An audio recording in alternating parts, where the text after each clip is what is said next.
రజనీ గారు ఏంటి పరిస్థితి? కాపులు ముద్రగడ పద్మనాభం గారు లాంటి వాళ్ళు పవన్ కళ్యాణ్ గారిని కూడా ఒక స్థాయిలో విమర్శించారు. అలాంటి నాయకులు ఇటు జనసేన వైపు రాబోతున్నారు అనేది ఒక కొత్త పరిణామం. అసలు ఎవరు ఊహించలేదు. ఏ పార్టీ నాయకుడైతే కన్నీరు పెట్టారో ఆ సందర్భంలో సంతోషం వ్యక్తం చేసిన ముద్రగడ లాంటి వాళ్ళు ఇటు మిక్స్ వైపు వస్తే ఎలా ఉంటాయంటారు ఈ ఈక్వేషన్స్, ఈ క్యాలిక్యులేషన్స్? ఆయన దాంతోపాటుగా అంబటి రాయుడు అటు వైసీపీలోకి వెళ్ళడం, మళ్ళీ ఇటువైపు ఆయన రాబోతుండడం. ముఖ్యంగా ఇది రాజకీయం అండి.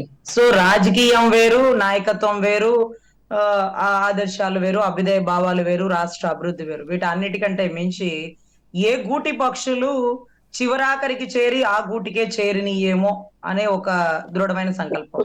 ఈ రోజు అంబటి రాయుడు గారు 10 రోజులు వైసీపీ జెండా కప్పుకొని, లేకపోతే అక్కడ ఆయనకి సరైన ప్రాధాన్యత ఇవ్వలేదా, లేకపోతే ఆయన ఆదర్శాలు, అభ్యుదయ భావాలు జగన్ గారివి ఆయనకి నచ్చలేదా, లేకపోతే అన్న మీద ఉండే అపరిమితమైన ప్రేమతో ఆ పార్టీ జెండా కప్పుకున్నాక అన్నని తిట్టాల్సి వస్తుందేమో అన్న ఉద్దేశంతో తెలివిగా బయటికి వచ్చాడా, వాట్ ఎవర్ ఇట్ మే బండి. సో అదే రకంగా అంబటి రాయుడు గారి విజన్. మీకు ఇక ముద్రగడ గారి గురించి చెప్పాల్సి వస్తే ఎన్నో సంవత్సరాల నుంచి కాపు నాయకుడు, టీడీపీ పార్టీలో కూడా పనిచేశాడు, ఎమ్మెల్యేగా, మినిస్ట్రీగా.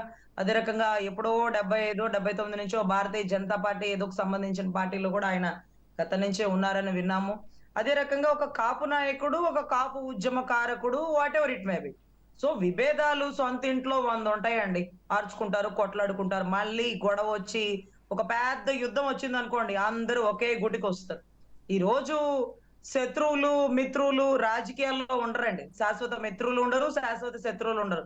నిన్న విభేదించుకొని ఒకడికొకడు తొడలు కొట్టుకున్న వాళ్ళు ఈ రోజు మిత్రులు అయిపోతారు. ఈ రోజు మిత్రులుగా ఉన్న వాళ్ళు నాకు పార్టీలో సీట్ ఇవ్వలేదా అంటూ పక్క పార్టీ పంచన చేరి ఏ పార్టీ నుంచి వచ్చారో ఆ పార్టీ నాయకులని దూషించేటటువంటి ఒక అసభ్యమైన సంస్కారం అనుకోవాలి. సో ఈ రకంగా ఉంటున్న నేపథ్యంలో ముద్రగడ గారు ఎక్కడికి వచ్చారు అంటే జనసేన పార్టీకి రాబోతున్నారు. అదే రకంగా కాపులకి నేను సైతం సపోర్ట్ గా ఈ ఉద్యమంలో ఉంటానన్నారు. అదే రకంగా ఈసారి రాజకీయాల్లో కాపులు ఎటువైపు ఉంటే అటే గెలుపు అనే ఒక ప్రాధాన్యత నెలకొన్నది కాబట్టి ఈ రోజు కాపులు ఆ గట్టునుంటారా, ఈ గట్టునుంటారా అంటే అభివృద్ధి వైపు ఉంటాం, రాజధాని వైపు ఉంటాం, పోలవరం పూర్తి చేయడం వైపు ఉంటాం, రాష్ట్ర భవిష్యత్తు వైపు ఉంటాం.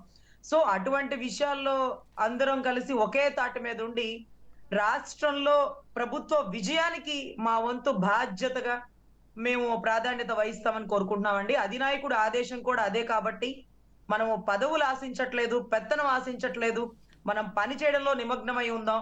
నిష్ణాతులుగా అయినటువంటి కొంతమంది రాజకీయ నాయకులైనటువంటి వాళ్ళ సలహా సహకారాలు, సహాయం తీసుకుందాం. అదే రకంగా 10 అడుగులు వెనక్కేద్దాం, 100 అడుగులు ముందేయడం కోసం 10 అడుగులు వెనక్కేసినా తప్పు లేదు. ఇక్కడ ఎవరు తగ్గారు, ఎవరు నెగ్గారు అనేది కాదు. రాష్ట్ర అభివృద్ధి కోసం, ఐదేళ్ల పాటు చేసిన పోరాటం మళ్ళీ ఆ చివరిలో ఫలాలో లేకపోతే ప్రతికూలతలో ఏదో ఆ సమయానికి రావడం అనేది ఎంతవరకు యాక్సెప్ట్ చేస్తారంటారు పార్టీల్లో? మేడం, ముఖ్యంగా అమరావతి ఉద్యమం స్టార్ట్ అయి 4.5 ఏళ్ళు అయిపోతుందండి. ఆయన ప్రమాణ స్వీకారం చేయగానే రాజధాని 3 అన్నాడు, 30 అన్నాడు, ఆయన బిగిన్ చేశాడు. సో అటువంటి ఉద్యమంలోనే కంచెలు తెంచుకొని అమరావతి ఆడబిడ్డలకి ఆ రోజే పార్టీ ఆఫీస్ లో పిలిపించి మాట ఇచ్చారు. ఏమని? మీ అమరావతి ఉద్యమంలో నేను సైతం బాధ్యత వహిస్తా, మీ ఏకైక రాజధాని అమరావతిగా నెలకొల్పడంలో నా పాత్ర కీలకంగా ఉంటుందమ్మా అంటూ అమరావతి ఆడబిడ్డలకి మా అన్న ఆ రోజు మాట ఇచ్చారండి. ఆ మాటకి తగ్గట్టుగా ఇప్పటంలో ఓటు చీలనేమని అన్నాడండి. దాన్ని ఆదర్శంగా 40 సంవత్సరాల రాజకీయ ప్రస్థానం, 14 సంవత్సరాలు ముఖ్యమంత్రిగా ఉన్నవాడికే ఈ పరిస్థితి ఉంటే ఇక రాష్ట్ర ప్రజల పరిస్థితి ఏంటి? వాళ్ళని ఆదుకునే నాదుడు ఎవరు అంటూ ప్రజాస్వామ్యాన్ని కాపాడడం కోసం అక్కడ ఒక అద్భుతమైన నిర్ణయం, గొప్ప నిర్ణయం తీసుకున్నారండి. ఆయన ఆదర్శాలకి, ఆయన అభ్యుదయ భావాలకి ఎవరు వంక పెట్టే పరిస్థితి ఉండదండి.